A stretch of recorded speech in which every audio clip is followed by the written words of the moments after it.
Yeah. There. Now we're live. Okay. Good morning, everyone. Today's board meeting is being held by an authorized communication device and is being recorded. Questions and comments may be made using the Q&A function or by using the raise hand function. If you're calling in and not using the Zoom webinar link, you may ask questions or make comments by pressing *9 on your phone or using the raise hand function. Please do not use the chat. If you have any issues submitting questions or comments, please send an email to me at andrea.sa@phdc.phila.gov. That will be put in the chat. Please note that all questions and comments received by email prior to this meeting or through the Q&A function during the meeting will be included in the minutes. All questions and comments received before this meeting were shared with the board. Also, prior to today's public session, the board held an executive session during which Mr. Rodriguez reviewed the agenda, and we discussed some of the issues that the policy committee, or explained what some of the policy committee will be reviewing. And that's it. So I will call the roll now. Cornelius Brown. Here. Thank you. Nick Dima. Here. Maria Gonzalez. Here. Jenny Greenberg. Here. Rebecca Lopez Chris. I'm here. Majida Rashid. Here. Herb Wetzel. Here. Andrew Goodman. Here. Michael Johns. Here. Darwin Bove. I think he may be joining us a little late. And Kelvin Jeremiah. All right, thank you. We have a quorum and can proceed. Audrey, would you please review the rules for public comment during the board meeting? Yes. And these are attached also to the memo that explains how people can sign up to speak at the meeting. To submit questions or comments during the board meeting when public comment on an agenda item is requested by the board chair, please use the raise hand function at the bottom of your screen. Questions may also be submitted using the Q&A function. Q&A submissions will be attached to the minutes of the meeting. Individuals will be allowed 2 minutes each for public comment per person per agenda item. The chair reserves the right to limit comments when more than a certain number of people have the same comments on the same matter. Staff will assist with timing and muting microphones as needed. Rules of conduct are: comments must be related to the specific agenda item in question, and there will be no personal attacks or hate speech against anyone, including applicants, staff members, board members, or other members of the public. If possible, the board meeting will be recorded and made publicly available within 30 days. Usually it's within 2 days. If you have a question about an agenda item after the meeting concludes, please submit it to me in the email address in the chat with the following information: your full name, contact information, the agenda item that you're addressing, and what your question or comment is. And we will provide a response to the extent possible. Thank you. Thank you, Andrea. The minutes of our July 16th, 2024 meeting have been distributed. Can I get a motion to adopt? I make a motion. Can I get a second? Second. Motions have been made and seconded to adopt the minutes of the meeting of July 16th, 2024. All in favor, say aye. Aye. Aye. Opposed? The ayes have it. Executive Director's report. Good morning, board members and public. Today, I'd like to, I have 2 items to really discuss with the board. First, on dispositions for fiscal year 2025. Just want to alert the board and the public that the fiscal year starts in July 1 because council was out of session. All approved dispositions from the month of July and those that are approved today should they be approved, will be scheduled for introduction for resolutions in city council in September, which will then make them approved projects. Just for clarification for the board and the public, approval of a project requires board approval and council approval. So moving forward, I'm really happy to provide some news about Turn the Key. So the Land Bank, PHDC, the mayor's office, and city council, and improved Turn the Key developers and strategic lending partners will be celebrating the closing of our 100th Turn the Key home with a ceremonial ribbon cutting on September 6th, 2024 at 10 a.m. And the location will be 1445 North Marston Street in North Philadelphia in the 5th Councilmanic District. Just so everyone is aware, and I'll run through certain numbers. This is also published in the board package. Turn the Key is part of NPI, the Neighborhood Preservation Initiative, which is a $400 million bond issuance that was approved by the previous administration and council. And Turn the Key is part of the blueprint for homeownership.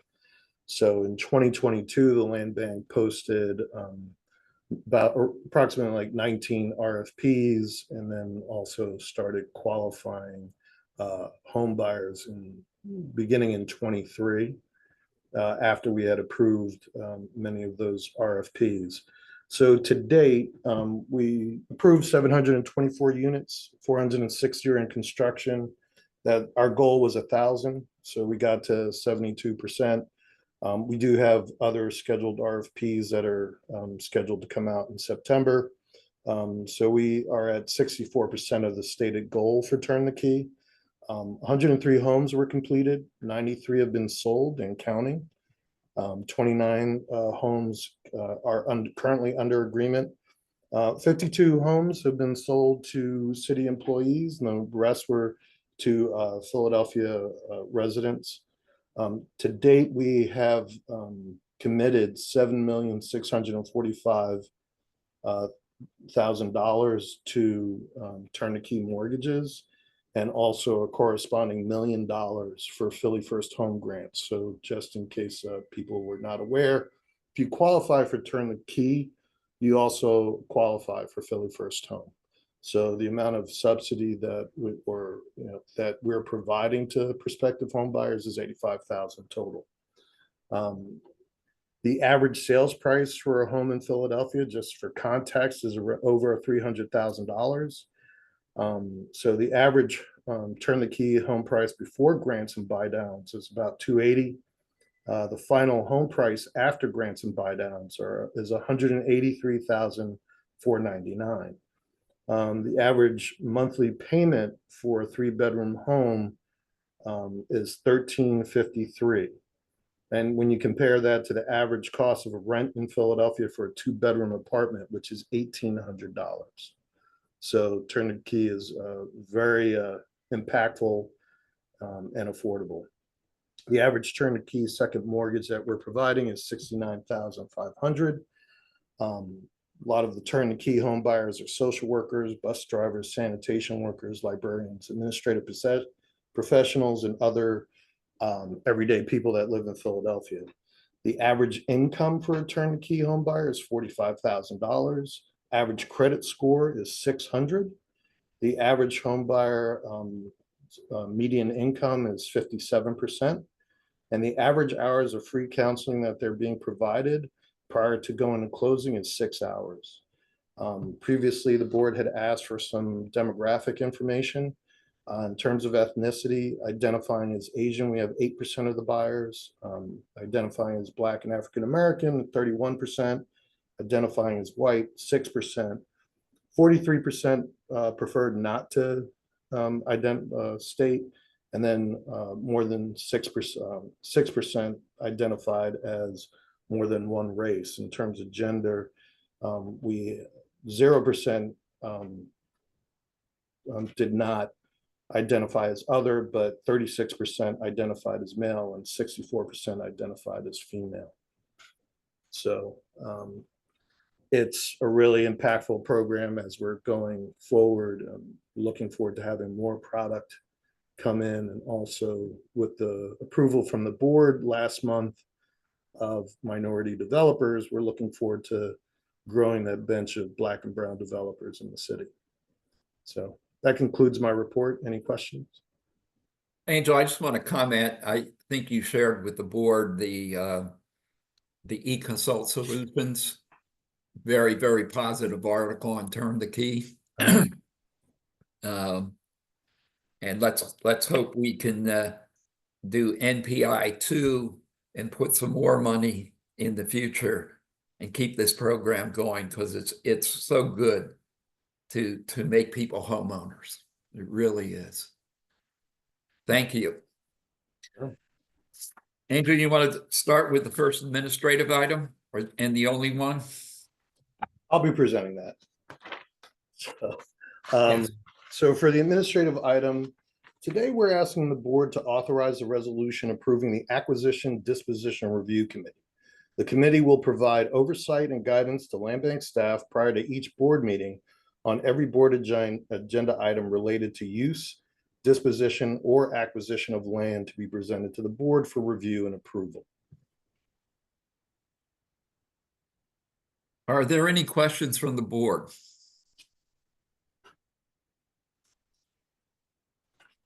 No, I'll just say this is a great process improvement. So I think it's a great idea, and look forward to the charter getting approved next month. Thank you, Andrew. Any other comments? Andre, were there any written comments submitted on this item? There were none. Are there any comments from the public? Have one hand raised that was, I believe, raised from the beginning, Mr. Martin, or apologies for not pronouncing it correctly. Jose Martin. You can unmute yourself.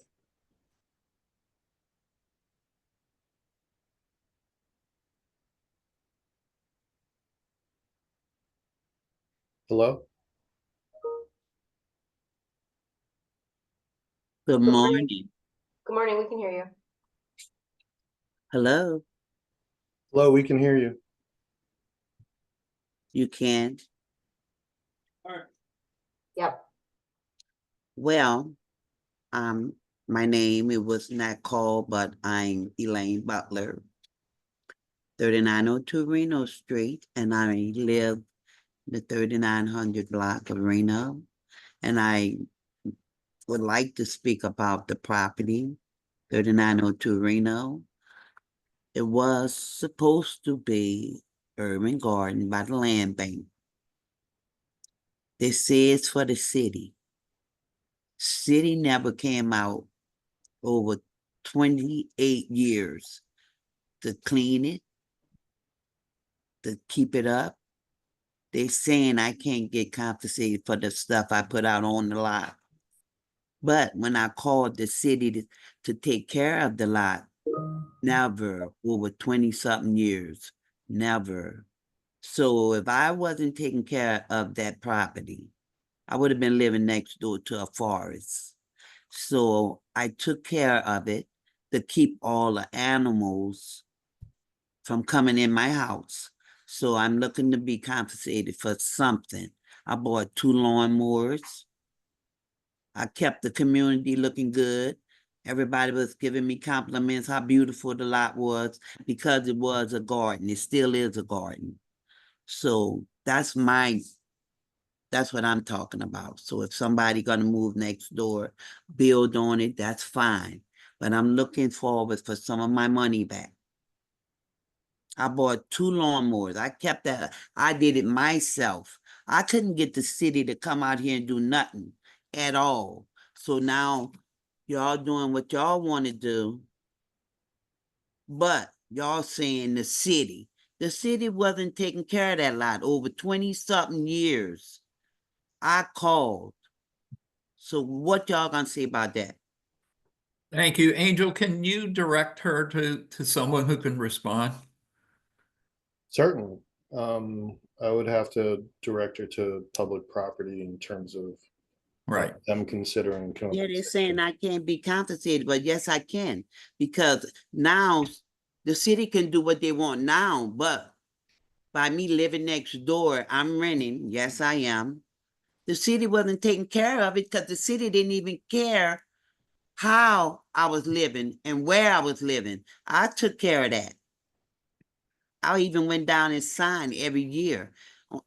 Last couple of years, yeah, at the land bank, I couldn't because of the pandemic. So they did what they had to do. And next thing I know, what, a year later, whatever, Well, thank you for your comments. We'll have somebody reach out to you with, please, who I'm speaking with? What's your name? oh, my name's Herb Wetzel.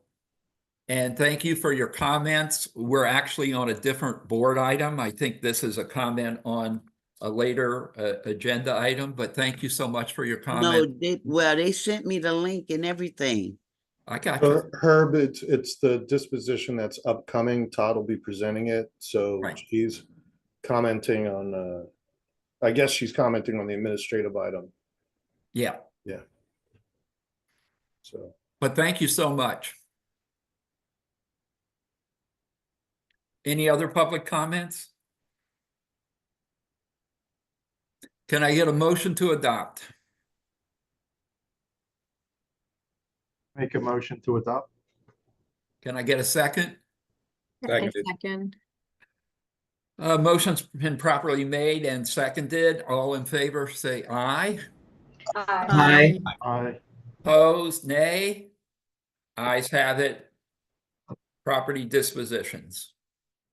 So we'll be. Mr. turning Chair, over- just, sorry, Angel, just before you go, just want to let everybody know I'll be recusing myself from the next two agenda items, so I'll be going off audio and video now.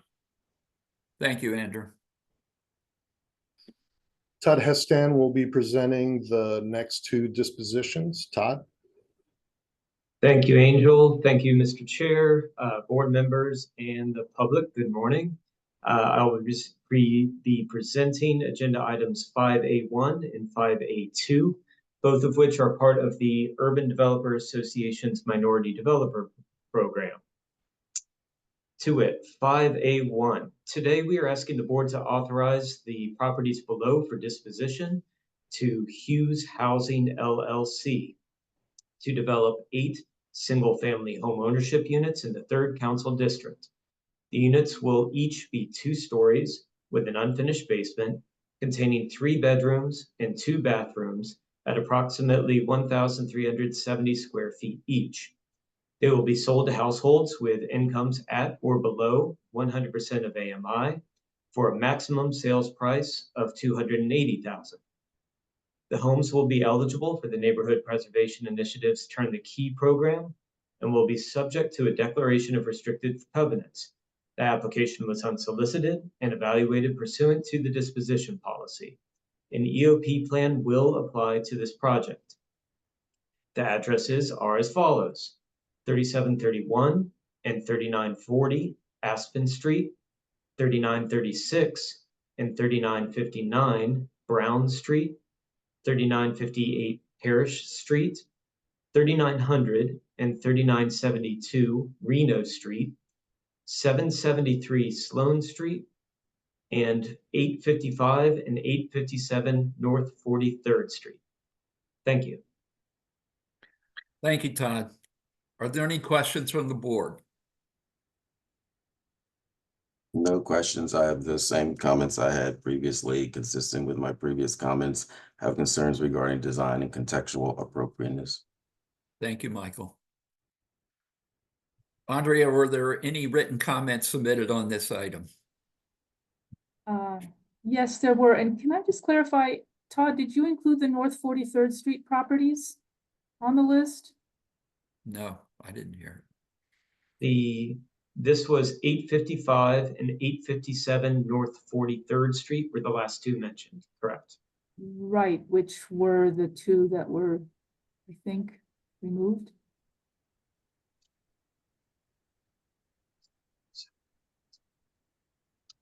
Yeah, This is- Correct. agenda. Those, So- those two were removed. So we can strike 855 and 857 North 43rd Street. And those were not included in the board's package today. So Correct. that was just Was on a my revised. notes and my error. So apologies there. All right, so Andrea, we're Yes. correct that those two are not part of the resolution itself. Correct, that was part of the revision. Yes, so we received several letters. The first pertains to actually both agenda item 5A1 and 5A2. And that was Councilwoman Jamie Gautier's letter of support. She wrote to express her support for the two homeownership proposals in the Mantua section of the 3rd Council District that she hopes will be considered by the Land Bank Board. She supports the 10-home application from Seamless Development Group 2 LLC, which is 5A2, and the 8-home application by Hughes Housing LLC, which is the one currently being considered. Her letter states that Mantua is a community that has been overrun by multifamily new construction in recent years, given its proximity to Drexel University. Neighbors are clamoring for more single-family home ownership development, and proposals like this one are one way we can answer that call. Though the maximum sales price is not on its face affordable for many, thanks to turn-the-key soft second mortgages, these proposals can generate a majority of its homes sold below $200,000. The projects respond to a neighborhood need. They prioritize Black and Brown equity and ownership, and they improve by engaging community members well before it was required of them to do so. Thank you for your consideration, Jamie R. Gautier. Then there was a letter of support from Courage to Be Curious, Adina Tovel. I hope I pronounced that. My name is Adina Tovel, CEO of Courage to Be Curious, a boutique coaching and consulting firm located in the greater Philadelphia area. She's submitting the letter in support of Jameer Hughes of Hughes Housing and his bid to participate in the development of affordable housing units in Philadelphia. In the 3 years that she's known him, she's found him to both uphold an impeccable sense of integrity and honesty, and to be deeply committed to the dream of homeownership for many first-time homeowners. He has an intimate understanding of how a lack of stable and safe housing can impact the trajectory of an entire family. Having experienced this himself and then working to achieve housing stability in his own life, he has been dedicated to supporting others to realize the dream and wholeheartedly celebrating this success. He will be an asset to any project, and working on sustainable development in the city of Philadelphia seems like a perfect match. And then the last letter was a letter from Rick Young, founder of Urban Developers Association. He's supporting the Hughes Housing LLC project. He's very excited about this project as it holds the promise of developing multiple positive impacts that have the potential to transform the community. The prospect of empowering and uplifting developers of color who possess an intimate understanding of our neighborhoods is truly inspiring. Furthermore, this endeavor aims to address the longstanding lack of diversity within the traditionally white-dominated field, creating a more inclusive and equitable environment for all. Further, it seeks to foster the growth of wealth within our communities by promoting affordable home ownership, thereby generating a ripple effect of prosperity. And that is, again, from Rick Young. And that's it. Thank you, will- Andrea. Can I go back? I want to just. Sorry, these will be included as part of the minutes as well. I just want to change my statement that this particular developer did work contextually with the blocks. There are porches that are on those elevations that are consistent with the neighborhood. And I think that's fantastic. Appreciate that. The plans just don't show it. Thank you, Michael. Are there any comments from the public?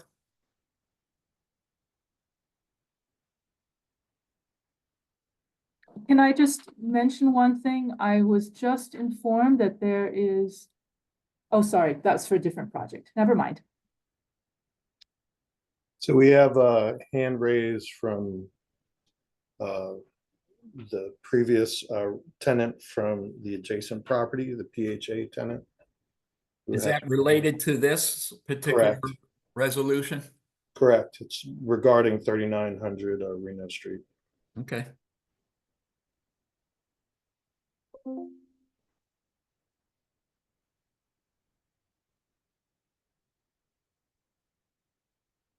You can unmute yourself.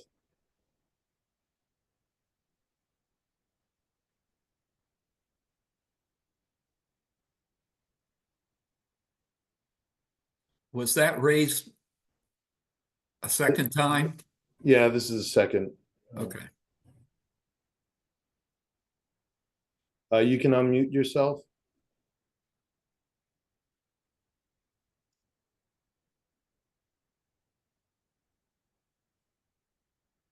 Mr. Chair, do you want to move forward?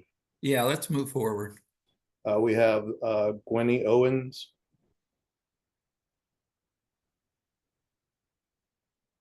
Hello, can you hear me? Yes. Okay.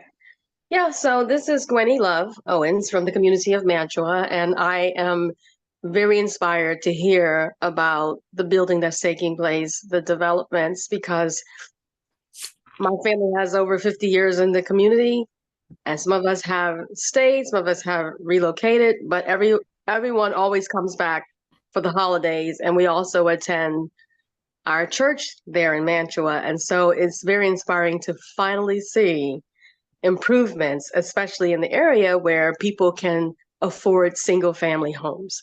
So I just want to just chime in and say that I'm very grateful to see this development, and I totally encourage it. Thank you, Gwenny. We have Mohammed Rushdie.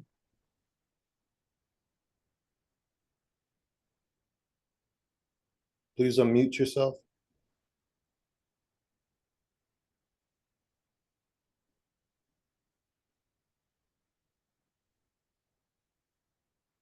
Can you Hey, hear good us?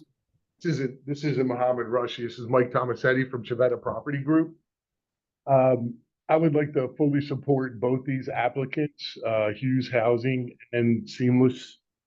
We have been working closely, my company, Chavetta Property Group, with both these applicants and look forward to seeing this development get rolling. Thanks. Thank you.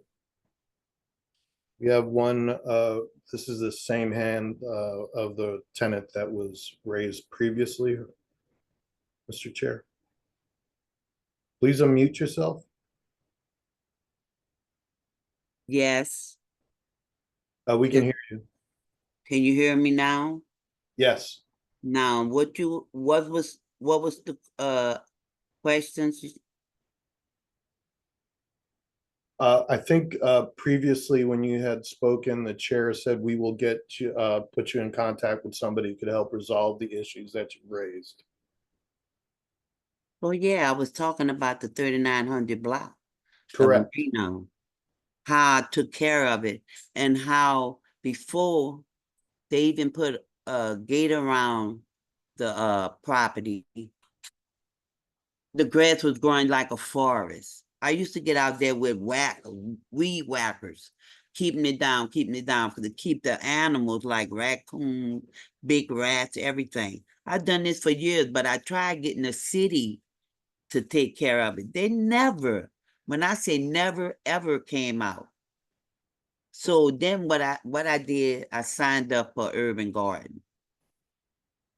Okay, I was approved. I start planting beautiful flowers, everything, keeping the neighborhood looking good. Because before they start doing what they're doing now in the neighborhood, and it's a good thing, it was looking like a jungle. So that was one of the beautiful things that people could walk by and see, and say how beautiful it was. I spent a lot of money, bought lawnmowers, equipment, all that, doing it with me and my grandkids. Mainly by myself, just so it could be a decent place to live next to. City never, ever came out here, never.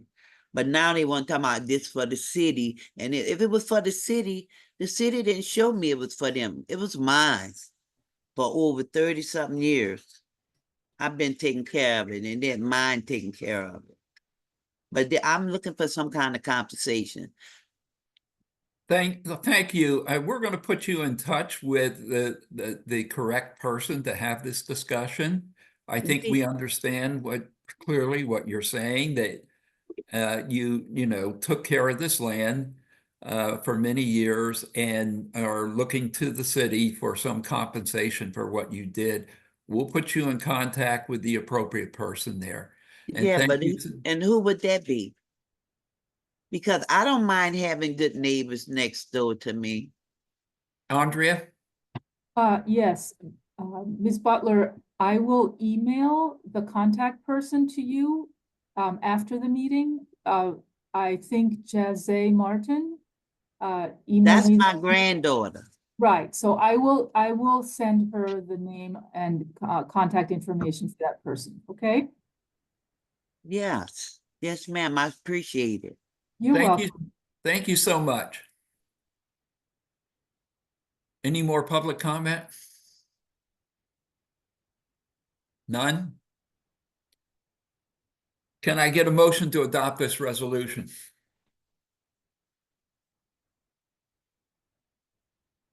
I make a motion to adopt the resolution.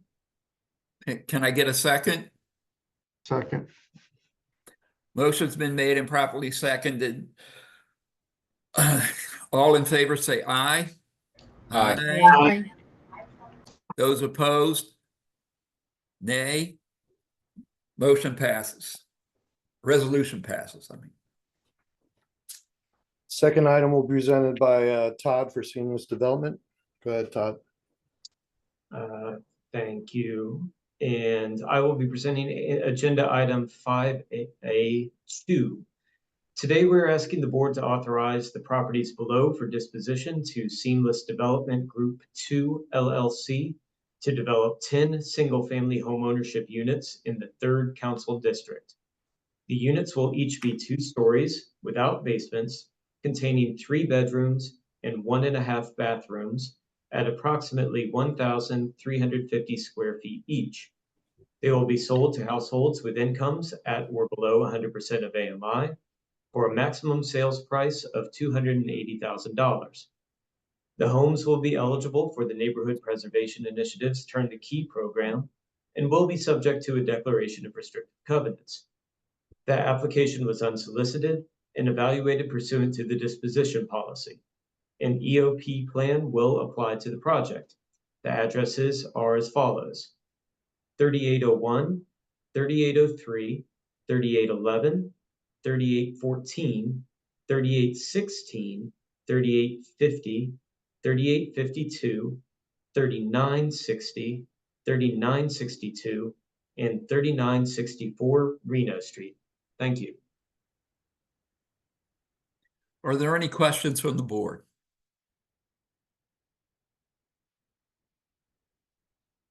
Andre, was there any written comment submitted? Council. I have a comment. I'm sorry, I have my hand raised. I just have a comment. I'm sorry, If I may. Maria. And that's okay. I just want to say that, I mean, building more housing in Philadelphia, it's great. Especially neighborhoods that don't have sufficient affordable housing.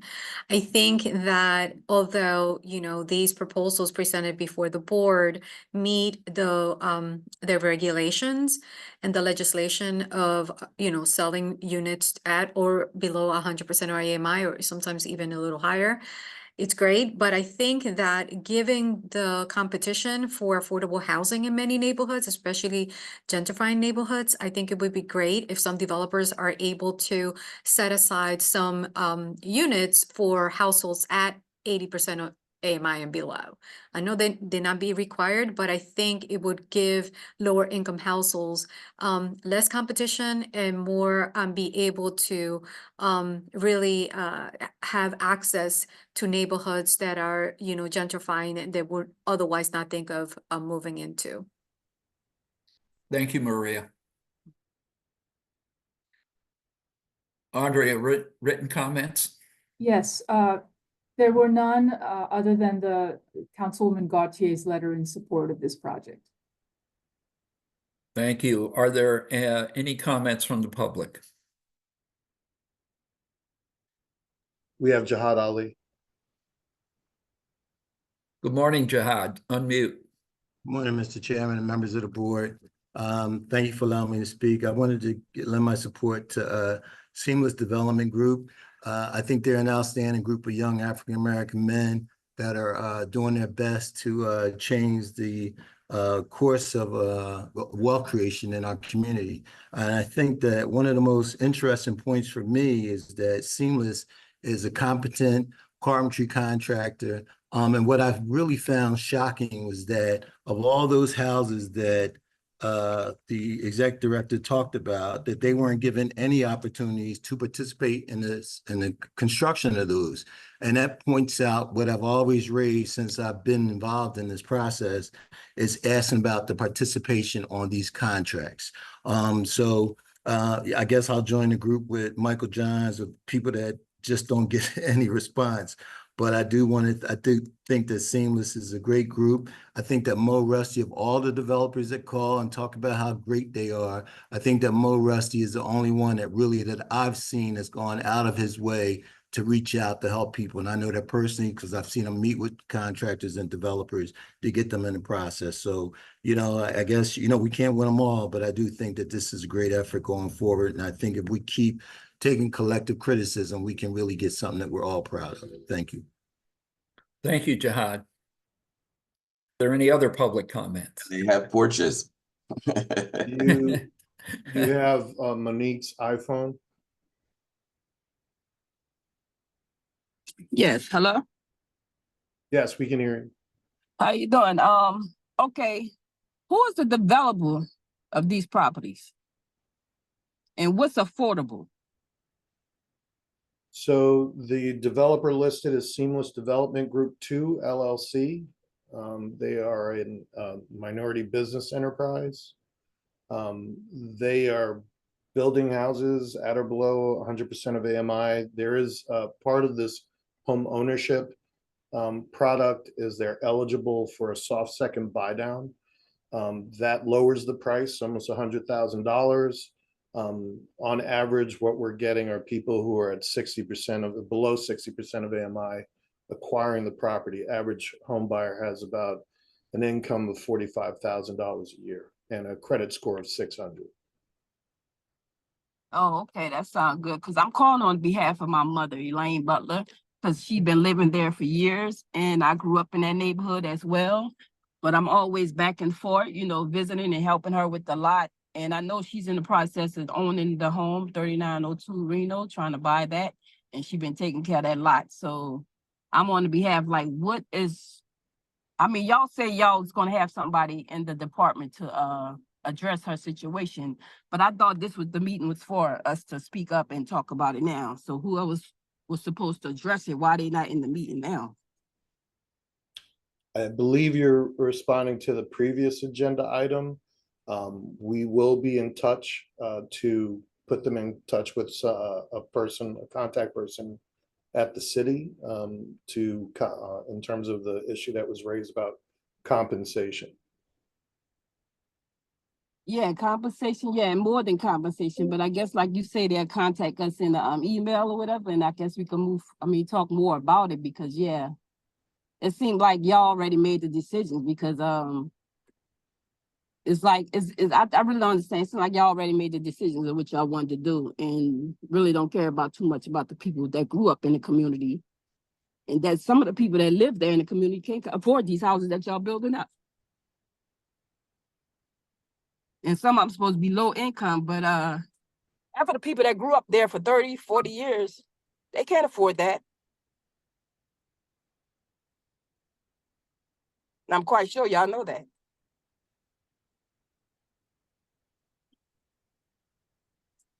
Do you have any additional comments?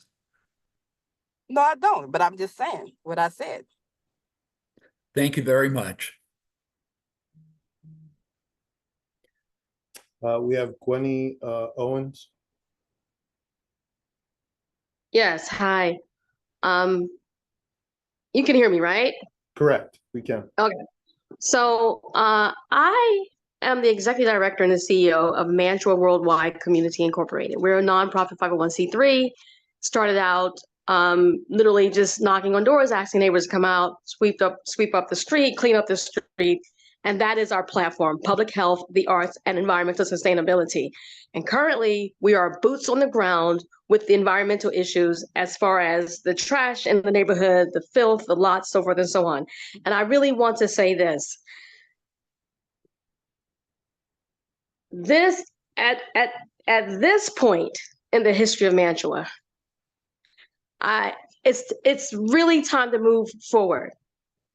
I'm not addressing this in regard specifically to any individual, but as someone who has lived in Mantua, who is now currently boots on the ground doing projects, going from block to block, street to street, it is time that we have new and beautiful houses built in the community. If people want to, as far as the long-term residents who have been in that community, yes, by all means, let's support them. Let's make sure that those long-term residents have adequate housing. But as far as the influx of individuals who have migrated to Mantua, they have brought the community down. And because I'm not a politician and because I do not hold a city office, I feel like I can speak very bluntly and very transparently, and I have no desire to be politically correct. I am tired of the community looking dragged down, being a hiding place for offenders, being a place where there's crack and drugs and 40s being drank in the middle of the day. I'm tired of it, and I'm ready to move on. And so, again, for those individuals like myself and my family who have been a part of Mantua, who love Mantua for 20, 30, 40 years, yes, by all means, we must support them. But the influx of individuals who have been pulling down the community, I'm done. I've been attending community meetings since I was 5 and 6 and 7 years old, holding my mother's hands, going to these community meetings, people hollering and screaming at the panel, trying to get things pushed forward. And now that there's an opportunity for us to move forward, we must move forward. And yes, as we move forward, we will make sure that we must take care of our elderly, our children, and our disabled. But the other people who are using Mantua as an opportunity to hide and do their criminal activities and make the community filthy and dirty and non-welcoming, well, those individuals are not my priority. Thank you, Granny. Oh, I'm sorry. Yeah, and so what I'm saying, and I usually don't attend meetings, and I used to be very quiet, and I used to sit back, and I used to say nothing. But I'm saying everything. And what I'm saying in particular is that it is time to move forward. And move forward, yes, hand in hand with those individuals that we must look out for, but the new individuals, they are not the priority. However, yes, there should be an effort that if we need to find facilities for them to go to rehabilitation programs or homeless shelters or whatever, yeah, let's do that. Let's do that hand in hand. But that is not the priority for the people who are purposely bringing the community down and preventing progress. Thank you, Granny. Appreciate it. We don't have any other hands raised, Mr. Chair. Can I get a motion to adopt this resolution? Motion to adopt the resolution. Can I get a second? I second. A motion was made and properly seconded to adopt this resolution.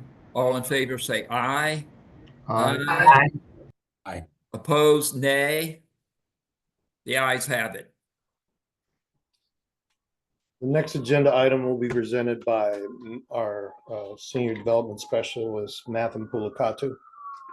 And just for the record, I want to note that Andrew Goodman is back. Good morning. Wait, one other item. I just want to mention that item number 3 was tabled. So we're moving to item number 4. Good morning, board members and public. This is item number 5A4. Today we are asking the board to authorize the property below for disposition to Levon Alston Sr. to rehabilitate one single-family homeownership unit in the 4th Council District. The unit will be 2 stories with an unfinished basement containing 3 bedrooms and 1 bathroom at approximately 1,250 square feet.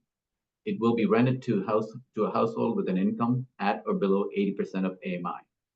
The property will be subject to a 30-year declaration of restrictive covenants, assuring affordability at or below 80% of AMI. The application was unsolicited and evaluated pursuant to the disposition policy. An EOP plan will apply to this project. The property address is 3148 North 24th Street, and the applicant, Levon Olson Sr., is the owner of the property next door, 3146 North 24th Street. Are there any questions from the board? I'm sorry, let me ask one question. The applicant owns the house next door, Correct. correct? Okay, thank you.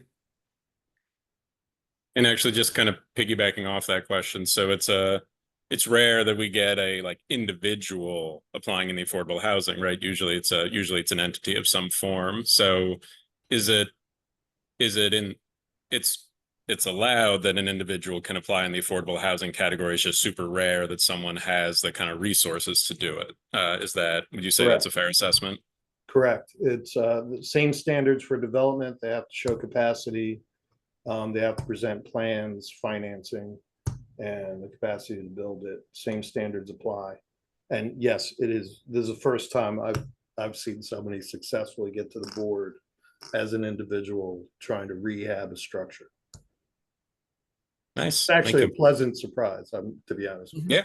Yeah, for sure. It really is, and living next door. Yeah, absolutely agree. Any other comments or questions from the board?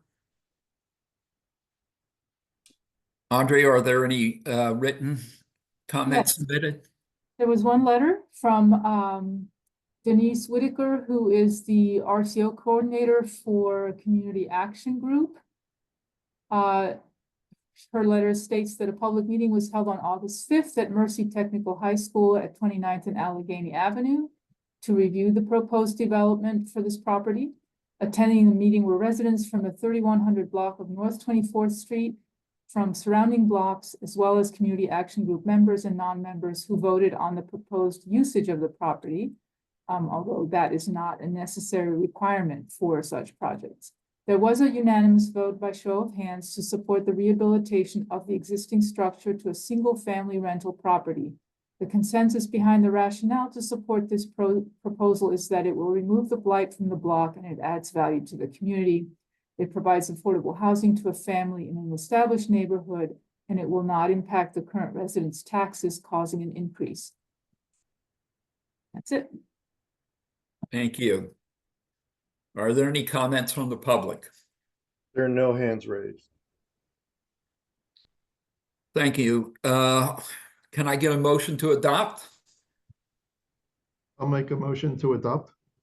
I second. Motion's made and properly seconded to adopt this resolution. All in favor say aye. Aye. Aye. Opposed, nay. The ayes have it. So we're at item. That concludes our regular agenda, Mr. Chair. Thank you. Public comment, either old or new. Yeah, is there any old business the board or the public would like to discuss? We have a hand raised from Adam Butler.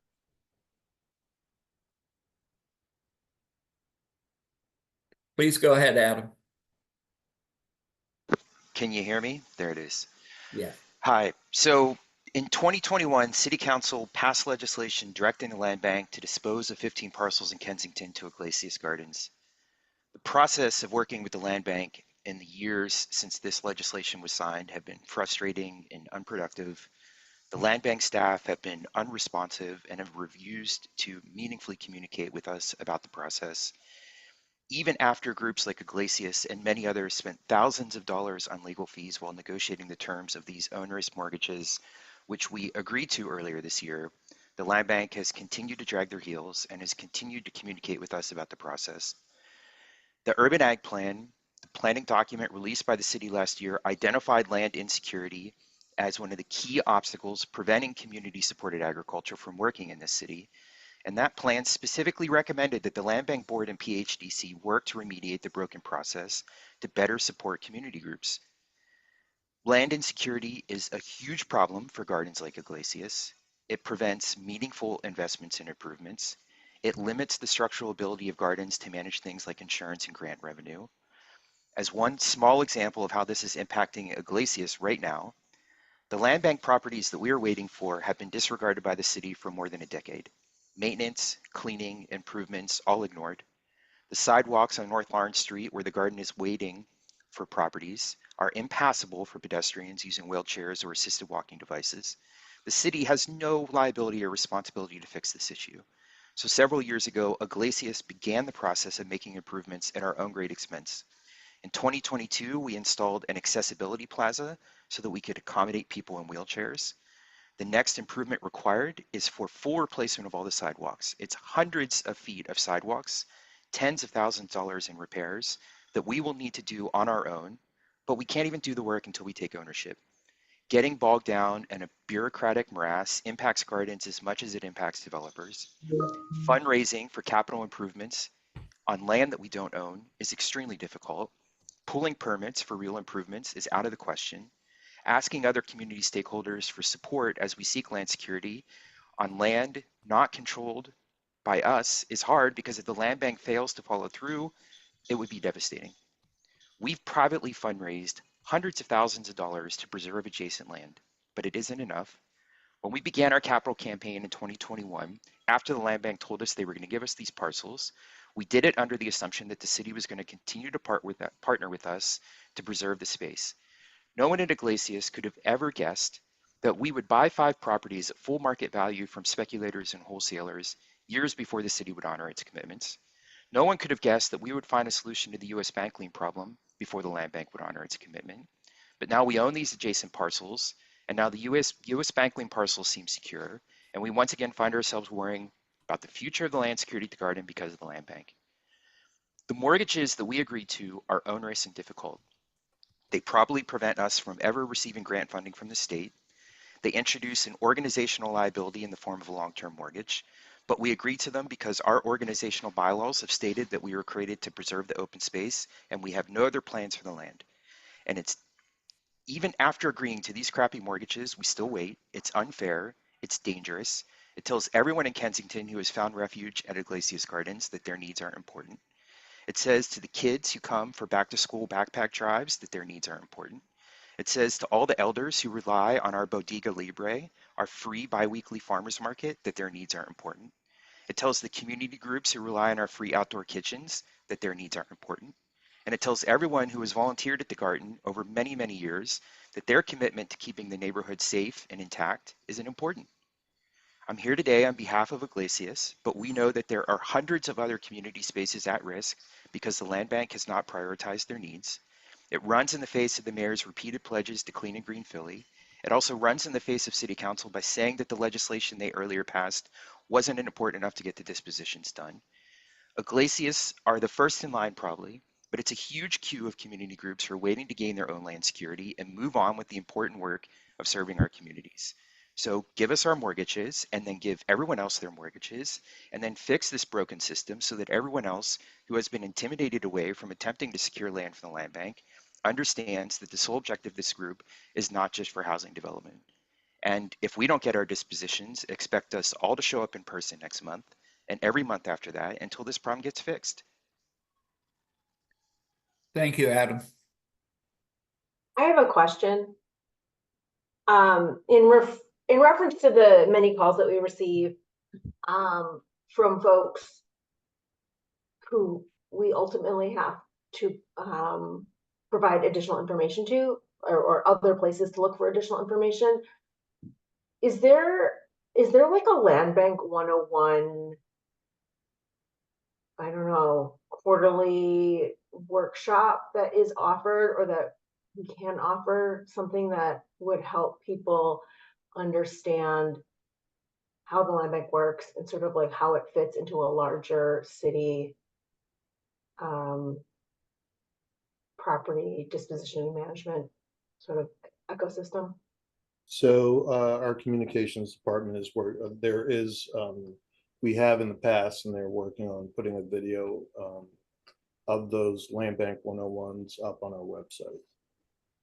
So I think it would be really helpful. I mean, I think that the caller before who is seeking compensation, like we're not in a position to do that, but you know, and I feel like we kind of weren't able to really answer her concerns, even though I know we're going to reach out to her, but here in the meeting, we're not able to answer her concerns. And it just feels like if we were able to help people understand how this all kind of works, it would save a lot of people a lot of headache.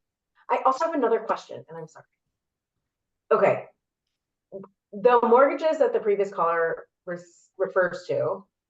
can we answer the first question first? So oh, sure. I think sure. just so we're really clear, the property is owned currently and entitled to the city of Philadelphia. The claim was they wanted compensation for work. That is an issue that has to be handled by DPP. The disposition policy is very clear that renters cannot acquire assets. So I just want to put that out there, that's why they couldn't acquire the property, but the resolution and what they're asking for, the land bank is not the place for that to be negotiated or discussed. Oh, I fully agree. I absolutely agree Okay. that it's not the land bank's role to discuss that. It's with public property, but that person doesn't understand the like kind of interplay between those departments, and it would be helpful if we were able to help explain it. That will happen when we reach out to them. Thank you. I also have one other question about the mortgages that have been referred to often on these meetings. It is my understanding that they don't actually cost an organization monthly money. It's not a mortgage that they have to pay, but it is the mechanism by which they are not able to just sell the property once they acquire it. Is that correct? Am I missing something that I don't understand?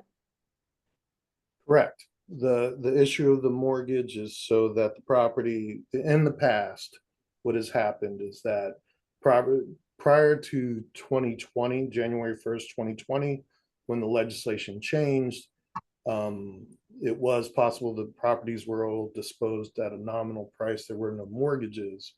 Through 2018 and 2019, you would see flips on properties.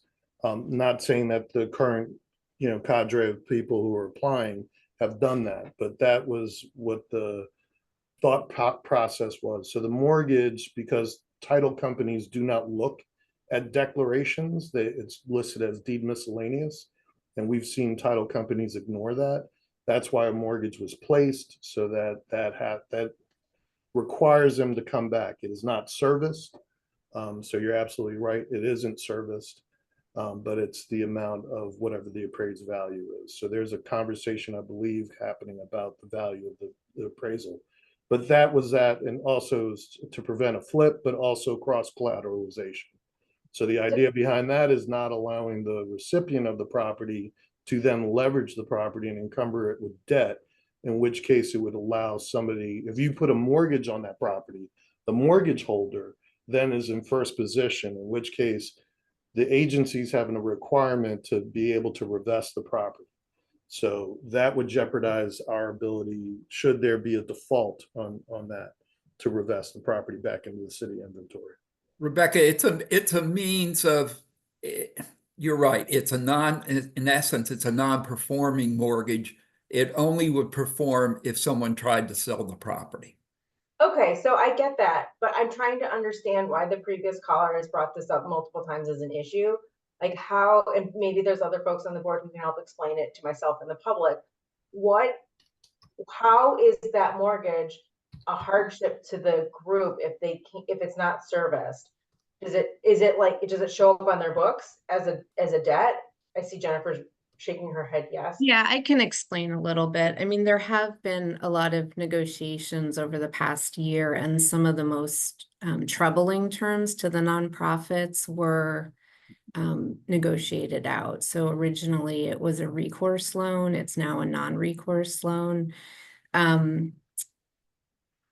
The I think the ways in which it can still be perceived as onerous to nonprofits is it will show up as a liability on the books of nonprofits, and the land is deed restricted for open space. So the mortgage is set for, at least my understanding at this moment is that the mortgage's amount will be set for best and highest use, but the value of the land will be depressed by an open space deed restriction. And Oh, the other thing is that in addition to it being triggered by a nonprofit selling the property, it can be triggered around maintenance concerns. I see. Okay, that's really helpful. I appreciate that. I do want to jump in here on another layer, though. I think what I heard from the previous caller, I mean, was certainly critiques about the merit of the mortgage, but what he was saying is that we agreed to all this and we still can't get to closing. And I think that's the heart of the issue, is that, and anecdotally, I can probably think of between 5 to 10 other situations where, you know, open space applicants have agreed to the requirements and are waiting and have gotten through. So even have gotten through the 101 portion, the 201 portion, the 301 portion, like they made it to the end and they still don't have title. That is like a really big issue we have right now. Angel, I think it would be helpful in the next executive session if the board gets a little more clarity on like what some of the internal issues are and what's going on with it. Oh, we'll cover that in the retreat. Great. That's really helpful. I have one additional question.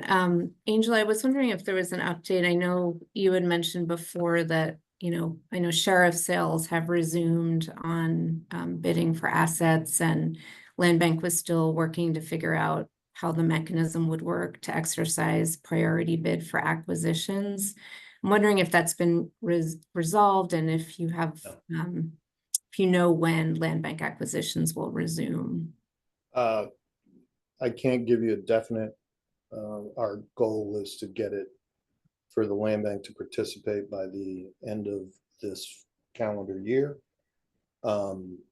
So what I can tell you is that share sales are occurring right now. The ordinance has been passed allowing increased notification for the land bank to operate and exercise a priority bid. The new notification allows property owners and those that have an interest in a property that's subject to a tax lien sheriff sale to opt out. So just I'm going to try to clarify this legal situation.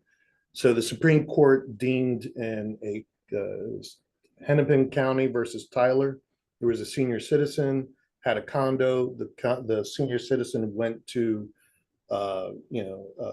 moved out of the condo, moved into managed living or managed care.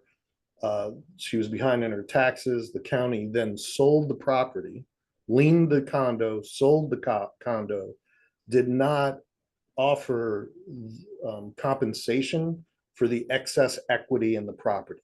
So typically by law, if whatever the lien amount is versus the value of the property, that difference is legally owned and due back to the property owner. They did not do that. So the Supreme Court listed that as an illegal taking, and therefore that kind of put land bank legislation at risk. They did cite one case in New York and how New York operates, which is an advance notice that allows the property owner to choose to have a fair market. And what I mean by a fair market, a priority bid for a land bank, when we say we would like to acquire a property, there are no secondary bids. So we bid on the property, and then in essence, we've acquired that property at the sheriff's sale. The property owner can request for that bid to go out, in which case they may get more than what the actual lien amount is, in which case that money would go back to them. So the legislation we passed in June allowed for additional notification. It then allowed the city to feel comfortable with allowing the land bank to exercise a priority bid. Separate and apart from that, The sheriff's department, which manages and operates the sheriff's sale. Obviously, since the pandemic, we have not had a sheriff's sale. We have had mortgage sales, but not tax lien sales. At this point, we have had one meeting with their attorney. We've outlined issues to be resolved. We do have another meeting scheduled, I believe, for the end of this month, to follow up to see what the feedback is from the sheriff's department. We're hoping that issues of how the land bank will operate in a new online platform will be handled. Also payment process, but also the processing of deeds. That's also a big concern of ours, is the timing of how the land bank will acquire deeds. There's state law and Land Bank Act has a timeline set to it. And there's also law for municipalities of first class and second class where there's a timing for those deeds to come in. So sorry for the breathy, very detailed report. We are trying to work this out with their legal team so that these run smoothly. We have, I think, almost every legal department a part of these conversations. So we're hoping to get this hammered out. But if a property is identified by a council district and it meets the criteria, we are asking the servicers, and they've been very accommodating, and postponing those properties from sheriff's sale. Rebecca and Angel, is it fair to say that this would be a much simpler process if we didn't have the bid for assets online process, if we had the traditional sheriff? I can't speak to that. I don't know if we can say that. I think, I mean, obviously the process that you have is always like the easiest one because it's the one you know, but I think, you know, the future is yet to show how this all work out. Gotcha. And I think, you know, to be fair, a well planned out online process is a force multiplier. You can see stuff move quicker and more efficiently. Can't say that, you know, you got to work it out. So we'll have to see what happens. It's going to take some time, Jennifer. I sat in on a meeting and my head was spinning. So sorry, there's a lot of work to do to get us to the point where we have it all in place. So I guess based off that, then is there kind of a true like ticking clock? Like at what point are the postponement requests not accepted anymore? Or do we reach a point where that happens? There's I mean, based on the memorandum of understanding we have with the servicers, so that we would end up paying. So we can request postponements up to 3 months. After a while, so board should be aware and the public should be aware that, you know, these are judicial decrees allowing that property that is liened by the city to go to sheriff's sale. The sheriff then posts that property and the servicer can postpone it, but after a time period, that decree is sunsetted. It no longer has, in which case the whole process has to start over. If that happens, the land bank will pay a premium price, and that's part of the servicer fees for that. I think the primary issue is to prevent it to go from sheriff's sale until we iron out these issues. Right now, we're trying to resolve all these operational issues so that we are not hitting that. But is it possible that we'll see some properties have to go through the process again? Yes, unfortunately. Andrew, I think everybody's working as hard as they can to get this operational as soon as possible. Is by the end of this calendar year? That's the goal. Realistic? It's the goal. I don't know what's realistic, Herb. Gotcha. Okay. Any other comments? We do have hands raised. So we have Mohammed Rushdie.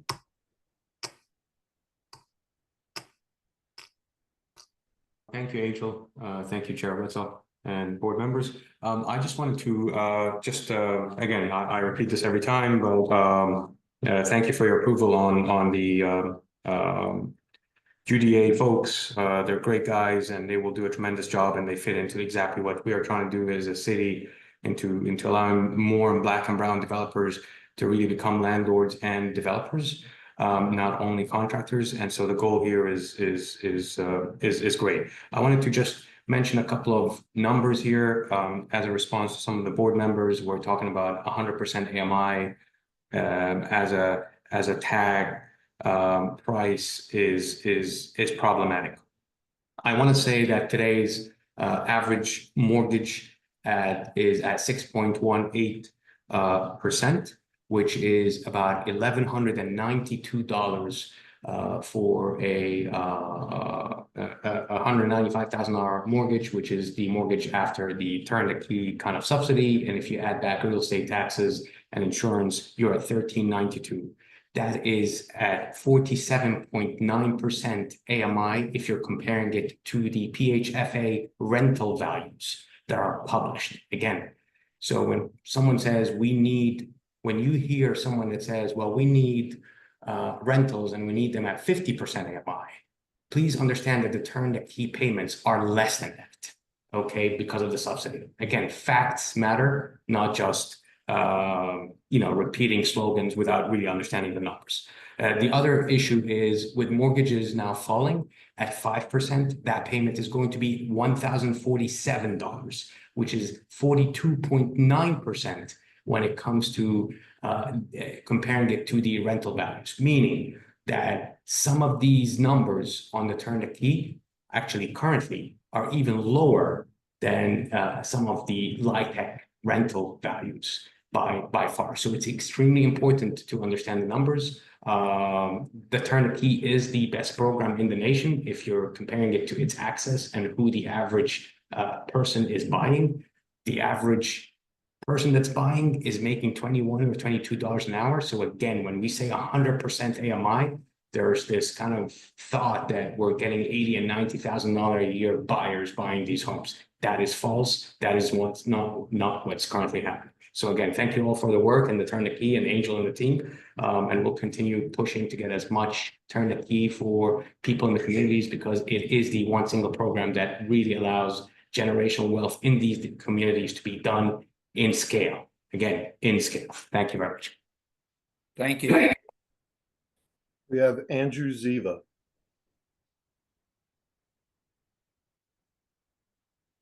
Hello? We can hear you. Yes, good afternoon, board. Thank you so much for taking your time. I have a quick question in regards to, and I actually asked the question, Mr. Rodriguez, in the text, but I want to get a little bit of more detailed on where can we obtain the data in regards to what is the future plans of the turnkey, how many more parcels are going to be developed, how many potential buyers are there, and just a general data about the program, so a future developers can understand exactly what they're getting themselves involved into before they go into the market and before they're submitting an application and going through this process. Because if there's only a limited amount of parcels left and there's a limited amount of time, buyers, maybe they shouldn't even waste their time submitting an application. Thank you so much, Mr. Rodriguez. Appreciate it. So I'll put it in the chat. We have a website, Turn the Key. It outlines what projects are currently out there being developed for home buyers to acquire. You can read my executive director's report, which is the most recent information in terms of where we're at in terms of numbers, in terms of where we are. One thing to clarify that you had asked in the Q&A, every person is required to go through housing counseling. It's legislated. They have to be income certified and they have to receive a housing counseling certificate, either from a city authorized housing counseling agency or through PHDC's housing counseling agency. But they have to have that housing counseling certificate. They have to be income qualified for the property that they're trying to acquire. The other issue you had asked about real estate agents. Most buyers opt not to do that because they look at the closing costs. So that 6%, they rather, I just can only report on what actually has been currently happening. They opt not to do that. We don't preclude them from engaging a housing, real estate agent. That is the home buyer's choice. But most of them opt not to. So. Any other hands raised? No other hands raised. Can I get a motion to, hold on one second. Yes, I'm sorry about that. Can I get a motion to adjourn our meeting for today?